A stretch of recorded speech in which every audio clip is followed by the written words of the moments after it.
Hola amigos, espero que se encuentren muy bien. En el video del día de hoy les vamos a hablar sobre las vías no parenterales. Mi grupo está conformado por John Rodríguez. Laura Borda Eli Chandre. y quienes habla Lizeth Mungui. Y somos el grupo Las Asturias. Bueno, como todo profesional de enfermería debemos saber que antes de aplicar cualquier medicamento a cualquier zona que vayamos a administrar, por cualquier vía que vayamos a administrar, debemos tener presente los 5 correctos, que son paciente correcto, dosis correcta, hora correcta, medicamento correcto y vía correcta. Así nos evitaremos muchas complicaciones y el tratamiento va a resultar todo un éxito. Bueno amigos, yo voy a iniciar hablándoles sobre la vía cutánea. Los fármacos aplicados sobre la piel suelen emplearse por su efecto local y por ello se utilizan sobre todo para el tratamiento de trastornos cutáneos superficiales o infecciones de la piel. El fármaco se mezcla normalmente con sustancias inactivas. Dependiendo la consistencia de la sustancia inactiva, la formulación puede ser un ungüento, una crema, una loción, una solución, un polvo o un gel. También vamos a repasar un poco sobre la anatomía de la piel. La piel es el órgano más grande del ser humano, que sirve como barrera protectora frente al medio externo. Está compuesta por 2 capas principales, la epidermis y la dermis. Bueno, ¿y cuál es la importancia de esta vía de administración? Bueno, es adecuada cuando se desea un efecto local del fármaco. También puede usarse para productos cutáneos, minimiza la absorción sistémica y es fácil de aplicar para el paciente. Pero como todo tiene sus contraindicaciones, como por ejemplo la hipersensibilidad al medicamento y también que es inadecuada cuando se presentan irritaciones. Ahora vamos a saber un poco más sobre la técnica para aplicar los medicamentos por vía de la piel. Entonces, primero, hay que explicar al paciente lo que se le va a hacer. Segundo, hay que tener una limpieza previa de la zona que se va a tratar. Tercero, se debe colocar al paciente en la posición más adecuada para la aplicación dependiendo de la zona a tratar. Cuarto, verificar que no quede ningún rastro de la aplicación anterior. Debemos recordar siempre la higienización de manos y, bueno, pero ¿cuál es el procedimiento? Acá lo vamos a dividir en 3, para cuerpo, cara y cuero cabelludo.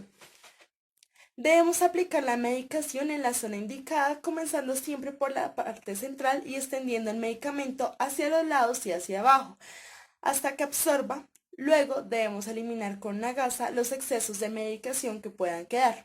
Para la cara debemos poner una pequeña cantidad de producto en la yema de los dedos y aplicar el medicamento comenzando por la parte central de la frente y extendiéndolo hacia los lados y hacia abajo. Luego debemos aplicar debajo de los ojos desde la mejilla hasta el mentón. Después debemos aplicar por último debajo de las fosas nasales, siempre desde el centro hacia los lados. Debemos tener muy presente que debemos tener cuidado con la irritación de las mucosas nasales del paciente. Bueno, y para el cuero cabelludo debemos con el peine separar el cabello y aplicar una cantidad suficiente de medicación. Luego debemos extenderlo con los dedos de manera uniforme, empezando por la parte anterior de la cabeza.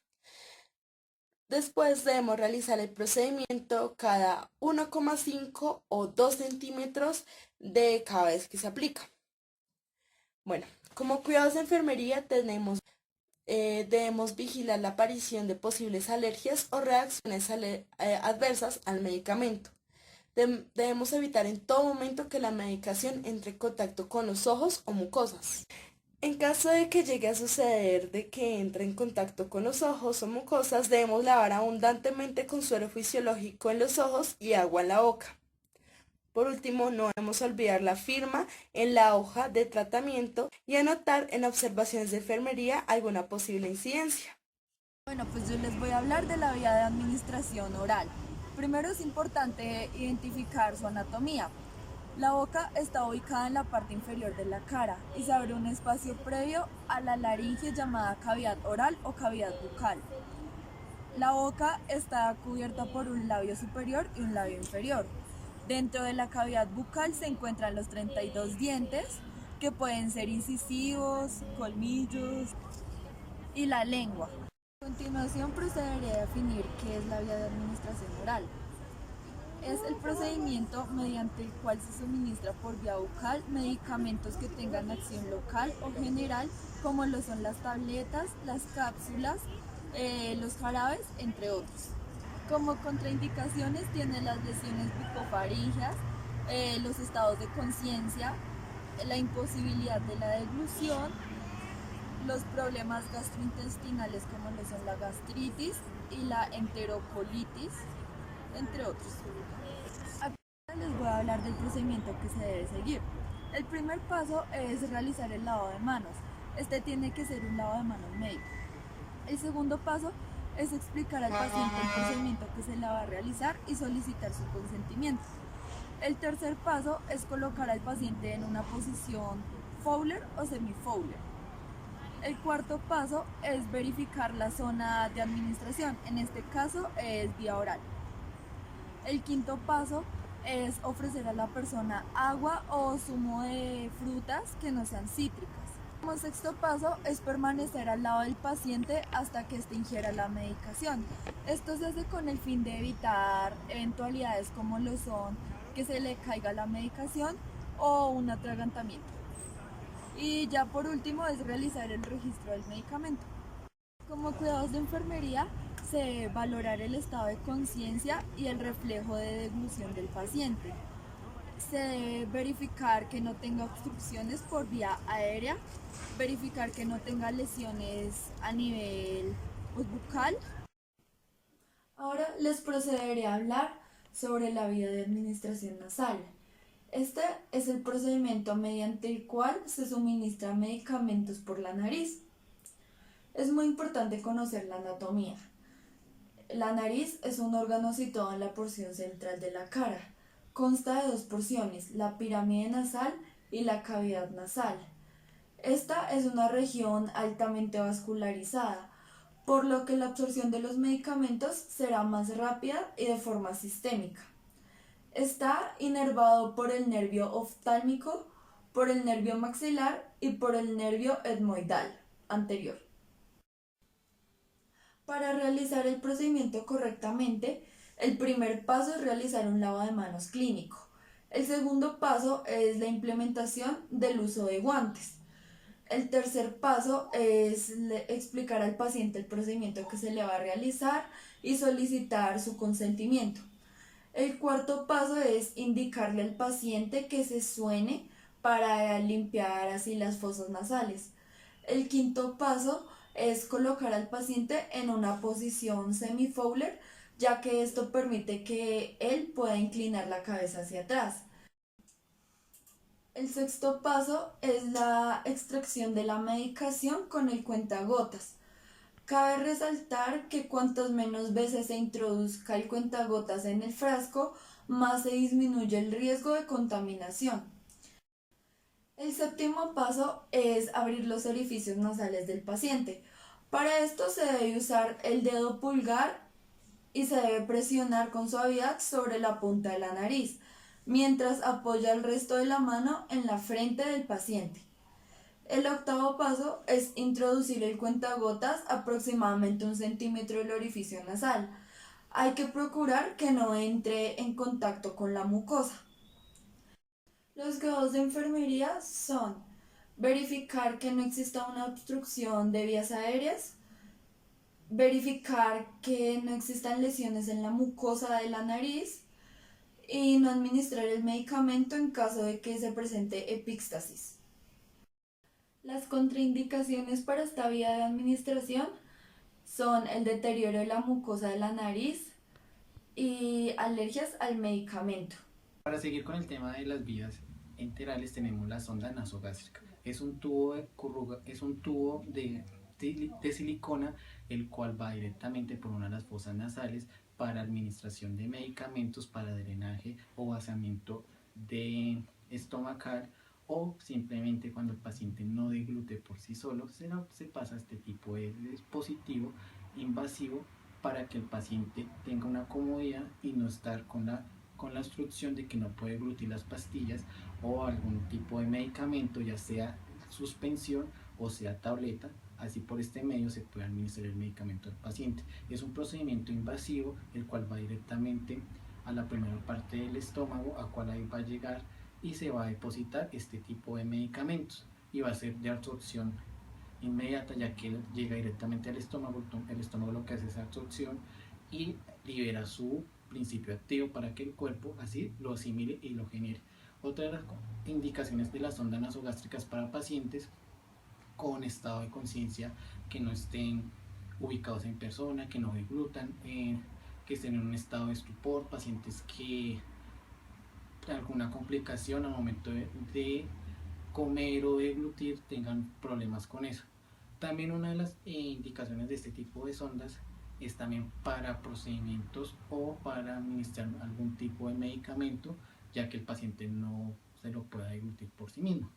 Las indicaciones de esta sonda. En este caso vamos a hablar de la vía óptica. Entonces es la vía donde se administran medicamentos directamente en el oído. El oído está conformado por oído externo, oído medio, oído interno. La función del oído es recoger información o recoger las ondas sonoras del medio externo y transportarlos por impulsos nerviosos al cerebro. La técnica para administrar el medicamento en la vía óptica, entonces se debe iniciar verificando al paciente, realizando los 5 correctos,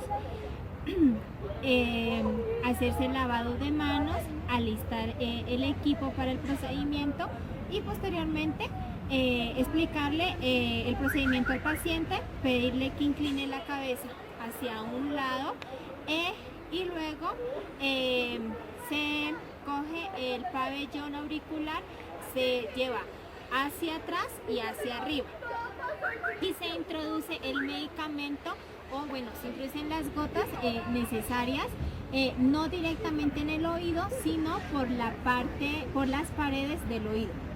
Se le hace un breve masaje, se le pide al paciente que mantenga la cabeza durante 10 minutos, también si se puede le coloca una pequeña cantidad de algodón. Luego se retira el algodón y esto se le dice al paciente que no se vaya a estar como colocándose objetos en el oído.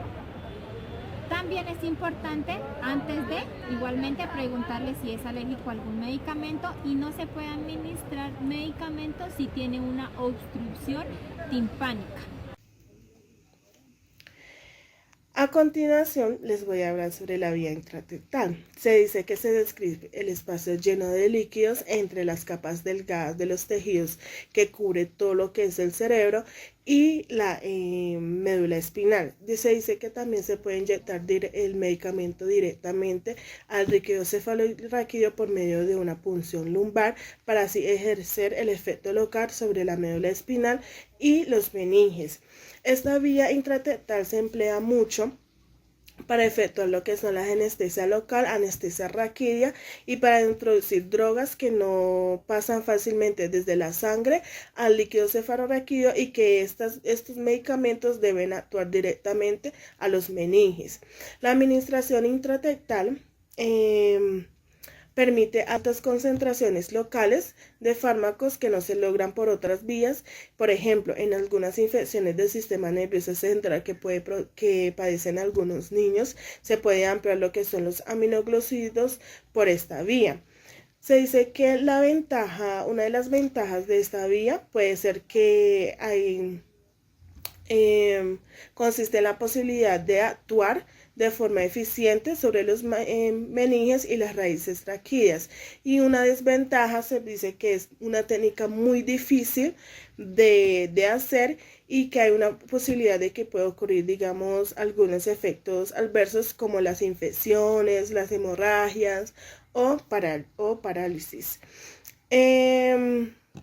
Se dice que algunos cuidados de enfermería que debemos tener, ya que esta es una técnica muy aséptica, tenemos que tener en cuenta lo que son los guantes, las batas estériles, las mascarillas y gorro. Se dice que la dilución se realiza con cloruro de sódico al 0.9% y hay que retirar del circuito el volumen a administrar para evitar, digamos, un aumento de la pi. Y, digamos, el líquido que se ha retirado lo podemos mandar, digamos, a cultivar. Otra vía, que es la vía gastrostomía, que se dice que esta vía utiliza mucho, también lo podemos encontrar como la gastrostomía endoscópica percutánea, que consiste en la colocación mediante endoscopia de una sonda o un tubo en el estómago a través del pared abdominal. Se dice que se utiliza, su principal indicación es la colocación de una sonda, es para poder, digamos, alimentar a pacientes que tengan dificultad para tragar, o sea, por problemas mecánicos o neurológicos, y que, digamos, que va a precisar, digamos, la alimentación por sonda por un tiempo prolongado. La técnica es muy bien definida y existe, digamos, muchos dispositivos que se pueden, digamos, dispositivos de marcas que se puede utilizar para, digamos, obtener un uso adecuado. Hacer lo que es un consentimiento informado del paciente, y explicándole al paciente todo el procedimiento que se va a realizar, los posibles efectos secundarios que se puede tener mediante esta vía. Se explica no solamente al paciente, sino también a los familiares, para que ellos pues tengan en mente los posibles efectos secundarios y puedan estar al pendiente. Se dice que una vez ya el paciente se ha trasladado a la sala de endoscopia digestiva, se administra probablemente una sedación para que el paciente no sienta dolor. Se dice que se indica en la zona de la pared abdominal en la que se va, digamos, a insertar el endoscopio. Se elige un punto fijo, se desinfecta la piel y se anestesia localmente la pared abdominal. También, digamos, se utiliza lo que es se realiza una incisión aproximadamente de 1 centímetro y se funciona con una aguja hueca, un trocal, hasta que se llega al interior del estómago. Unas posibles complicaciones o cuidados que debemos de tener: cuidados de la sonda, digamos, limpiar diariamente la parte externa de la sonda con un palito de algodón, agua tibia, posible jabón suave, aclarar bien y secar muy bien. Infundir 50 mililitros de agua tras cada administración de alimento o medicación para que no haga, digamos, una interacción y el paciente puede, digamos, complicarse. Se debe girar diariamente la sonda en sentido horario y antihorario, y cerrar el tapón de la sonda cuando ya, digamos, no se vaya a utilizar. Comprobar todos los días que el soporte externo de la sonda no oprima, digamos, la piel del paciente. En caso de que así sea, pues aumentar la distancia entre este y el estómago. Digamos, los cuidados que uno debe tener con estos pacientes es muy complejo, y hay que tener mucho cuidado, ya que se puede, digamos, generar una infección, el paciente puede estar sintiendo dolor. Entonces esta vía se debe comprobar diariamente, verificando la zona, digamos, si está enrojecido, si el piel está caliente.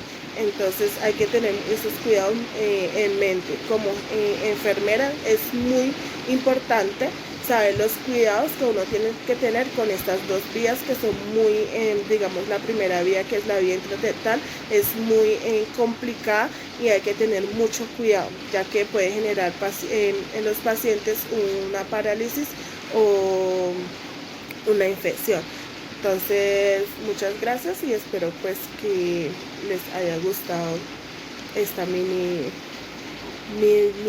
explicación. Ahora les vamos a hablar de la vía vaginal.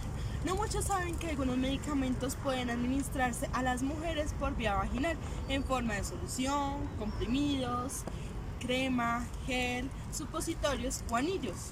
De esta forma, el fármaco es lentamente absorbido por la pared vaginal. A menudo se utiliza esta ruta para dar estrógenos a las mujeres durante la menopausia con el fin de aliviar los síntomas vaginales como la resequedad, irritaciones, enrojecimiento o algunas infecciones. Bueno, hay que tener en cuenta cuáles son los materiales y las normas de protección que debemos tener en cuenta a la hora de administrar los medicamentos por vía vaginal.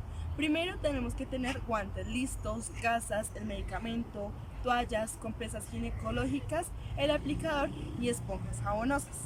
También hay que tener en cuenta las técnicas antes de realizar este procedimiento, como primero informar a la paciente de lo que se le va.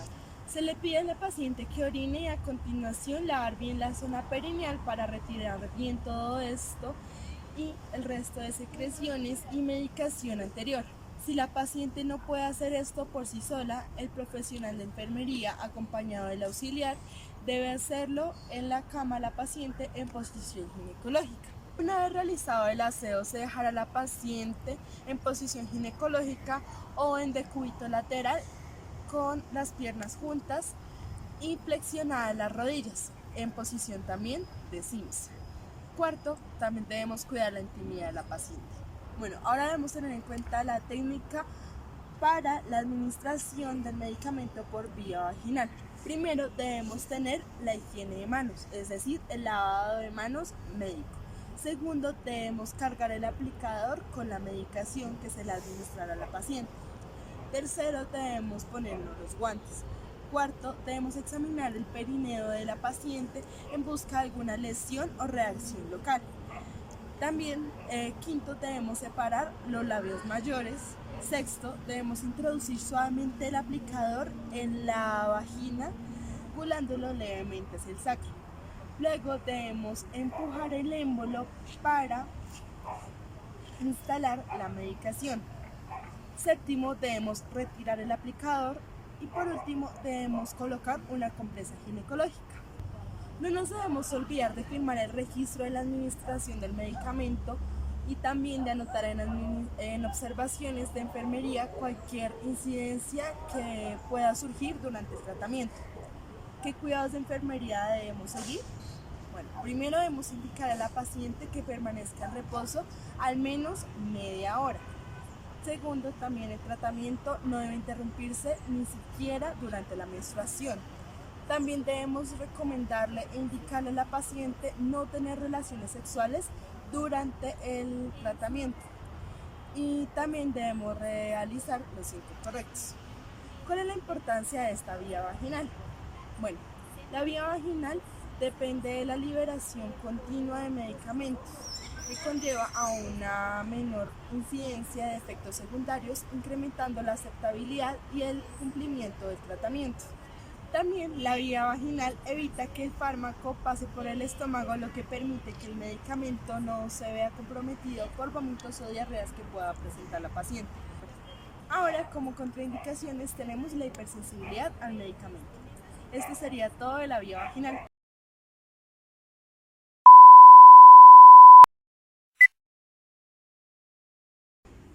Hola amigos,